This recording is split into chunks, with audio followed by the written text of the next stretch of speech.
el verso 1, libro de los Hechos, hasta el verso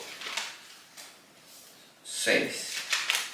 Tenemos la palabra de nuestro Padre, dice así: Saulo, respirando aún amenazas y muerte contra los discípulos del Señor, vino al sumo sacerdote, 9:2 del libro de los Hechos, y le pidió cartas para las sinagogas de Damasco, a fin de que, si hallase algunos hombres o mujeres de este camino, note que camino está con una C mayúscula, se vale la pena total de caminar en este propósito, los trajese presos a Jerusalén.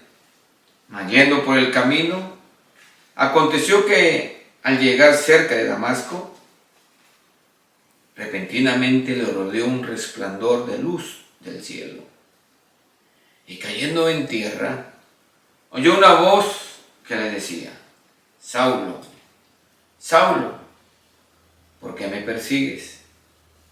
Él dijo: ¿Quién eres, Señor? Y le dijo: Yo soy Jesús, a quien tú persigues. El 6, él temblando y temeroso, dijo: Señor, ¿qué quieres que yo haga?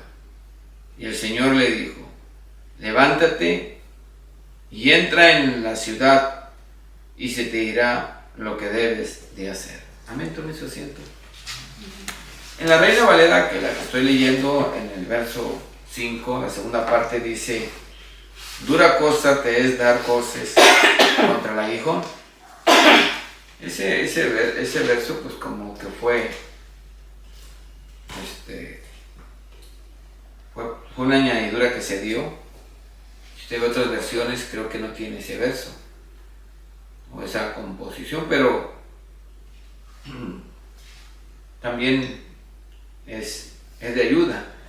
En otras versiones dice lo único, cuando dice yo soy Jesús, a quien tú persigues, pero a quien tú persigues. Dura cosa te es dar coces contra el aguijón. En otras palabras dice, lo único que logras al tratar de luchar contra mí es hacerte daño. Fíjense qué tremendo. Es hacerte daño.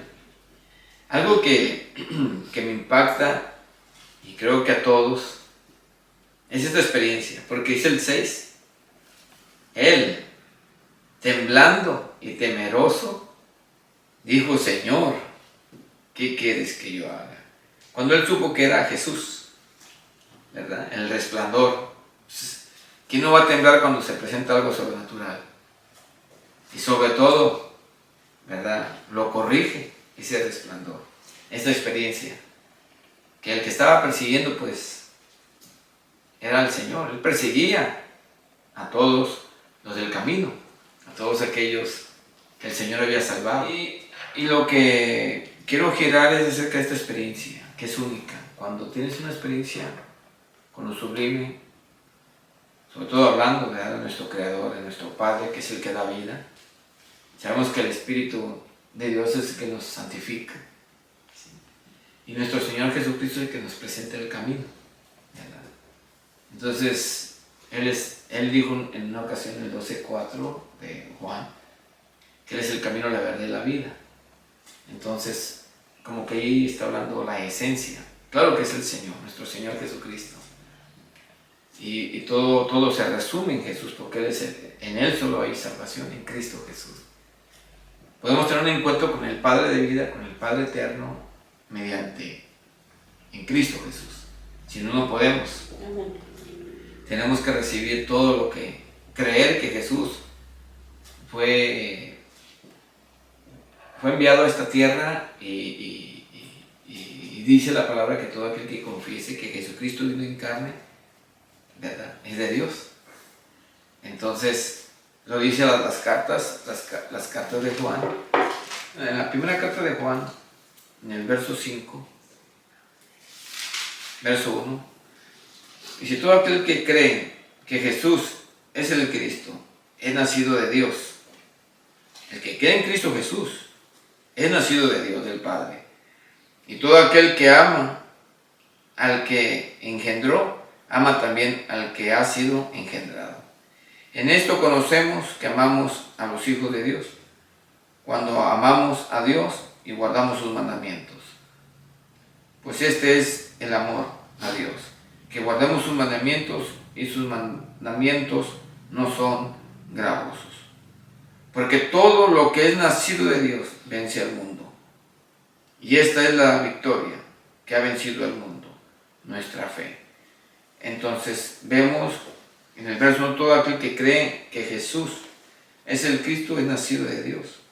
Y todo aquel que ama al que engendró, ama también al que ha sido engendrado. En el capítulo 4 de esa misma carta, el verso 1 dice: amados, no creáis a todo espíritu, sino probad los espíritus, si son de Dios, porque muchos falsos profetas han salido por el mundo.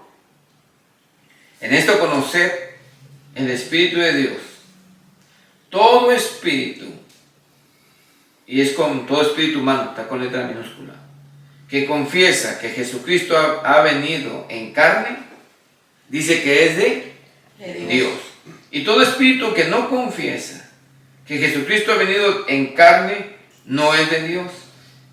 Y este es el espíritu del anticristo, el cual vosotros habéis oído que viene y que ahora ya está en el mundo. Entonces vemos que hay que reconocer que Jesucristo vino en carne. Entonces muchos no creen que Cristo vino en carne. Entonces vemos que no es de Dios. Entonces sabemos que Él vino hace más de 2000 años. Entonces, ¿qué es lo que quiero mostrarles? Que he tocado y he mencionado de que Pablo tuvo esa experiencia. Saulo tuvo esa experiencia. Y ya dejó de ser Saulo, sino una nueva vida, ¿verdad? Que viene siendo Pablo, una nueva vida. Por eso dice él en la palabra que el que está en Cristo Jesús, nueva criatura es. Las cosas viejas pasaron, y aquí todas son hechas nuevas, 5:17 de 2 de Corintios. Pero también habla donde dice, y él está abrumado, Saulo, y dice que miserable de mí, dice, ¿quién me podrá apartar de este cuerpo de muerte? Porque las cosas que quiero hacer, no las hago, y las que no quiero hacer, esas hago. O sea, vemos una batalla entre el espíritu y la carne. Y nosotros como pueblo también queremos hacer las cosas del espíritu. Queremos hacer las cosas de bien, ¿sí? Las cosas buenas. Entonces esta vieja naturaleza, Saulo nos estorba. Es una vieja naturaleza. Porque él está frustrado y dice, miserable de mí, ¿quién me podrá apartar de este cuerpo de muerte? Grita. Es el capítulo 7 de Romanos. La vida vieja de este hombre, Saulo.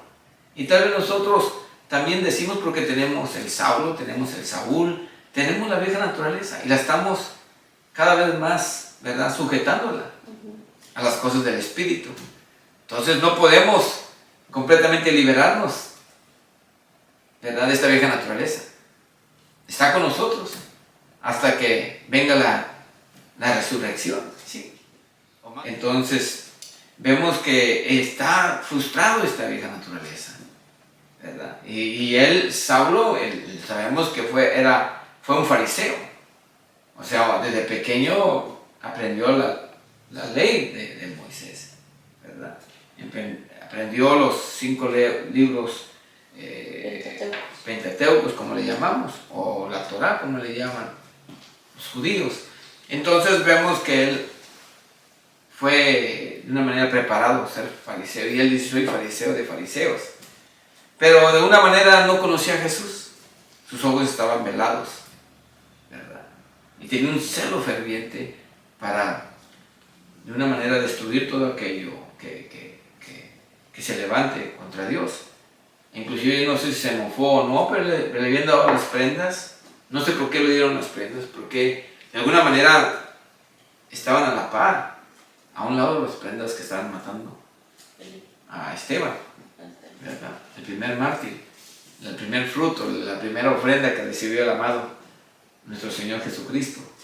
La primera ofrenda, ¿cómo se dice? La primicia. Sí, porque creyó y confesó y no importa que lo mataran. Amén. Y entonces fue recibido con agrado.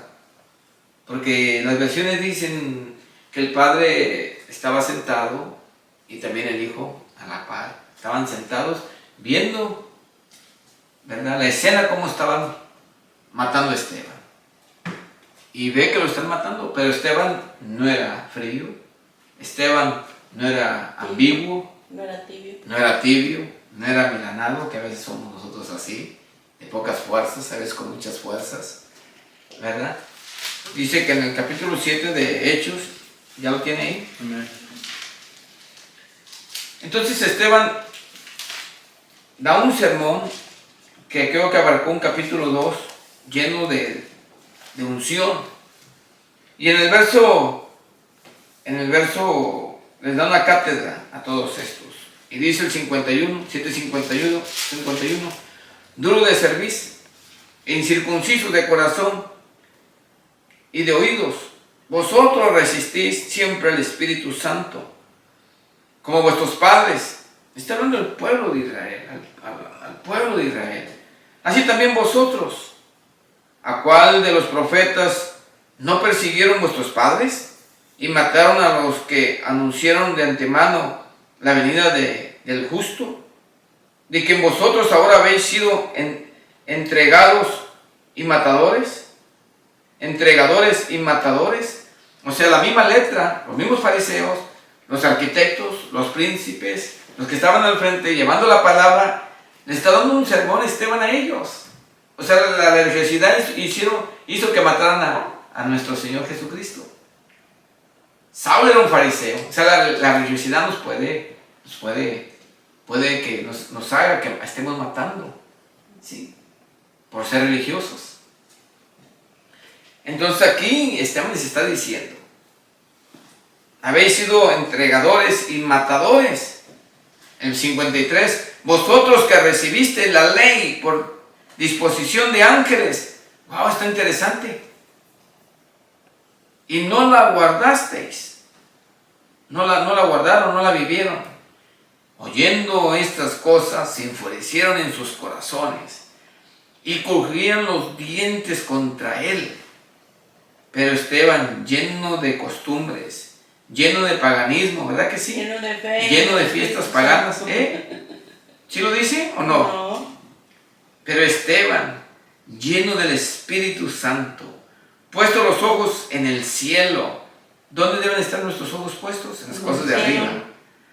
Vio la gloria de Dios y a Jesús. O sea, vio la gloria de Dios y ¿a quién más? Y a Jesús que estaba a la diestra de Dios. Dice que estaba de pie a la diestra de Dios. ¿Qué? Porque es las Américas. Es la pechita. La pechita. Fíjese la diferencia. ¿Qué dice? ¿Que estaba qué? Estaba de pie. Aquí dice que Esteban, lleno del Espíritu Santo, 55, puesto los ojos en el cielo, vio la gloria de Dios y a Jesús que estaba a la diestra de Dios. Y dijo: he aquí, veo los cielos abiertos y al Hijo del Hombre que está a la diestra de Dios. Entonces ellos, dando grandes voces, no resistieron la llenura del Espíritu, fíjense, se taparon los oídos y arremetieron a una contra él, y echando fuera de la ciudad lo apedrearon. Y los testigos pusieron sus ropas a los pies de un joven que se llamaba Saúl. ¿Por qué le pusieron las prendas a Saulo? ¿Por qué es interesante esto? Dice, y echando fuera de la ciudad le apedrearon, tal vez decía Saulo: yo quiero seguir llevando evidencias, ¿verdad? Pienso que todo aquello que eran seguidores del camino, porque Saulo era un hombre que pesaba, dice que sobrepasaba a todos. En el fariseísmo era un hombre letrado, culto, prudente, tenía todo. Saulo era una persona distinguida. Pero aquí estaba joven. pero ya empezaba con sus fuerzas, como mancebo, como un cervatillo. Dice, y los testigos pusieron sus ropas a los pies de un joven que se llamaba Saulo. Y apedreaban a Esteban. Por eso me agrada mucho encadenar el capítulo 16 de Salmo con estas prendas que pusieron a la par de Saulo. 16:5 de Salmo. Jehová es la porción de mi herencia y de mi copa. Tú sustentas mi suerte. Miren lo que está diciendo Saulo. Yo estoy aquí como ilustrando a Saulo, metiéndolo ¿cómo se dice? En estas promesas o en esta bendición. ¿Qué dice el 6? Las cuerdas me cayeron en lugares deleitosos. ¿Sí?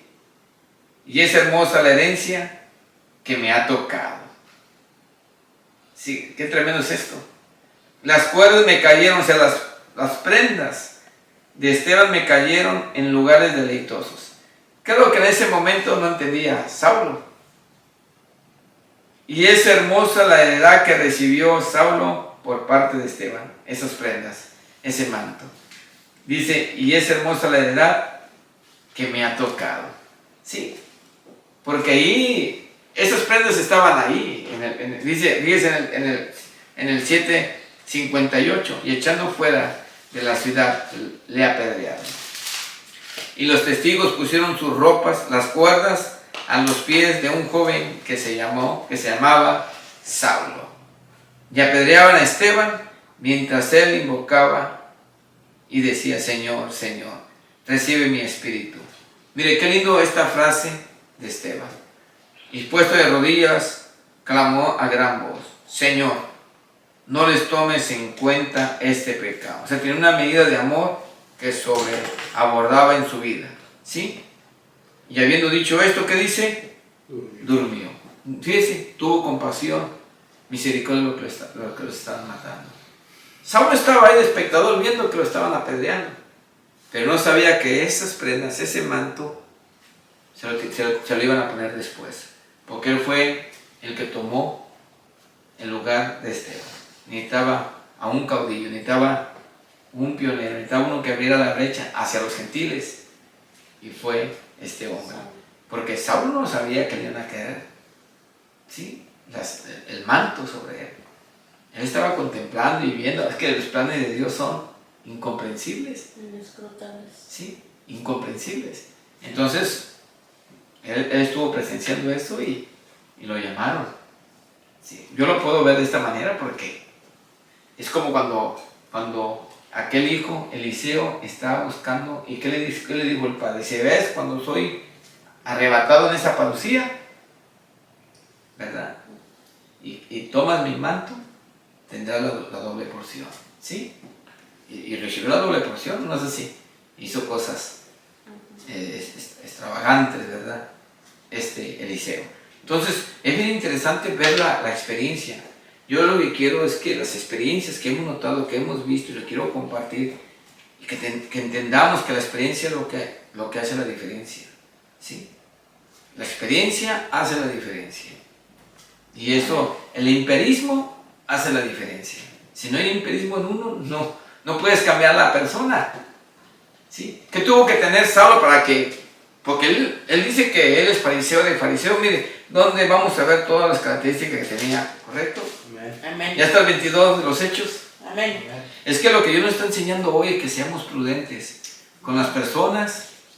Sí, fíjense, con las personas que tienen algún entramado, alguna estructura, sea política, sea religiosa, sea lo que sea, que seamos sabios de cómo hablar, porque muchas personas están hermetizadas. Como Saulo estaba hermetizado, no es así. Estaba hablando el capítulo 7 de Romanos, que él dice estas palabras: miserable de mí, ¿quién me podrá apartar de este cuerpo de muerte? Y al terminar, al finiquitar ese versículo, se introduce el capítulo 8 de Romanos. Y dice, y el 8 inicia: ninguna condenación, léamelo, Lupita, 8:1. Gracias doy a Dios por Jesucristo Señor nuestro. Así que yo mismo con la mente sirvo a la ley de Dios, mas con la carne a la ley del pecado. A ver, déjame ver en el 24, perdón, hija. Miserable de mí, ¿quién me librará de este cuerpo de muerte? Gracias doy a Dios por Jesucristo, Señor nuestro. Así que yo mismo con la mente sirvo a la ley de Dios, mas con la carne a la ley del pecado. El que sigue. Ahora pues, ninguna condenación hay para los que están en Cristo Jesús. Lo que no andan conforme a la carne, sino conforme al Espíritu. Amén. Gracias, hermano.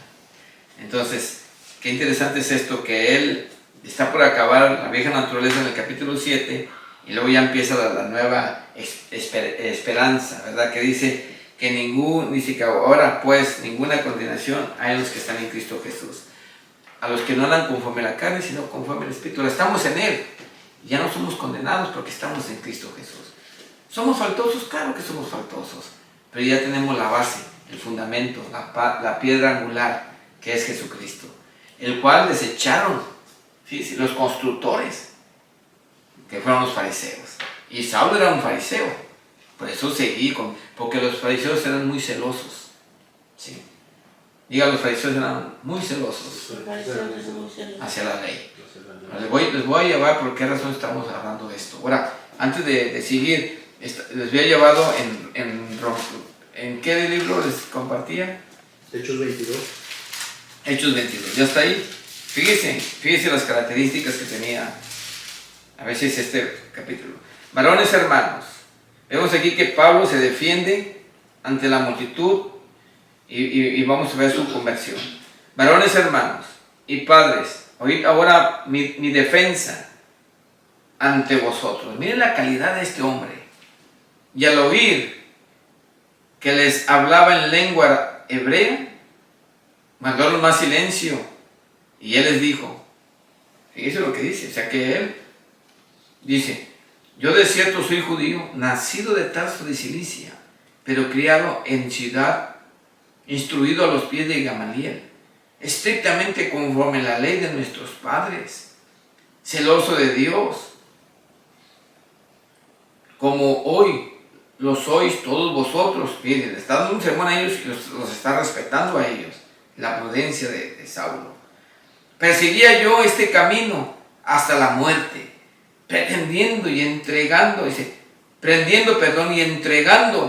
en cárceles a hombres y mujeres, como el sumo sacerdote también me es testigo, y todos los ancianos, de quienes también recibí cartas para los hermanos, y fui a Damasco para traer presos a Jerusalén, también a los que estuviesen allí, para que fuesen castigados. Pero aconteció que yendo yo y llegar a Damasco como a mediodía, de repente me rodeó mucha luz del cielo y caí al suelo. Y oí una voz que me decía, Saulo, Saulo, ¿por qué me persigues? Yo entonces respondí, ¿quién eres, Señor? Y me dijo, yo soy Jesús de Nazaret, quien tú persigues. Y los que estaban conmigo vieron la verdad, la luz, y se espantaron, pero no entendieron la voz que él hablaba conmigo. Entonces vemos, y ahí les he un poquito hablado los créditos que tenía, pero hay también otro pasaje donde habla de una manera también todo su trayectoria, pero vemos que Saulo no era cualquier persona. Entonces tuvo una conversión legítima. Inclusive es muy importante que nosotros sigamos y seamos llenos de la presencia de Dios, de vivir una vida como Él manda, porque dice que la promesa, y hablando nuevamente, retomando el pasaje, que la promesa es que todo aquel que arda de la presencia, ¿verdad? Todo aquel que vivió una vida en el Espíritu, en las cosas de Dios, y que tiene vida de Dios, vida del Espíritu, vida de Dios, vida de nuestro Señor Jesucristo, pues obviamente que ha recibido en gloria todas esas personas. Por eso la promesa, tal vez el padre le dijo, hijo, ¿por qué te has parado? ¿Por qué te has puesto de pie? Pues no has visto, padre, que están matando a Esteban, ¿sí? La primicia, aquel que me ha defendido, que no le importó que lo mataran, Pero la promesa, le dice el Padre, la promesa es, y lo sabemos, que todo aquel que muera lleno de mi espíritu será sentado a la diestra mía. ¿No dice así la palabra? Dice ahí en Apocalipsis, ¿qué es lo que dice? Capítulo 2, capítulo 3, Apocalipsis.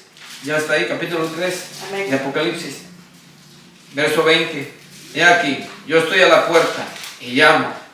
Si alguno oye mi voz y abre la puerta, estaré a él. O sea que vemos que como que Esteban tocó el corazón de nuestro Señor, ¿verdad? Y dice nuevamente, si alguno oye mi voz y abre la puerta, entraré a él y cenaré con él y él conmigo. Fíjese lo que dice el 21, al que venciere. O sea, Esteban venció porque estaba lleno del Espíritu, no de costumbres, no de fiestas paganas, o sea que no. Era un hombre lleno del Espíritu.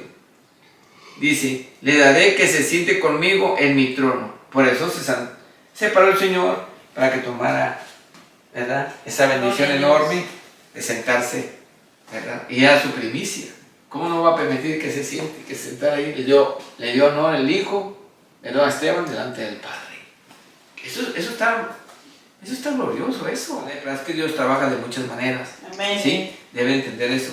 Él trabaja de muchas cosas y inclusive parecen para nosotros absurdas. ¿Sí? Absurdas. Y entonces es que Dios trabaja de muchas maneras, que para nosotros es absurdo.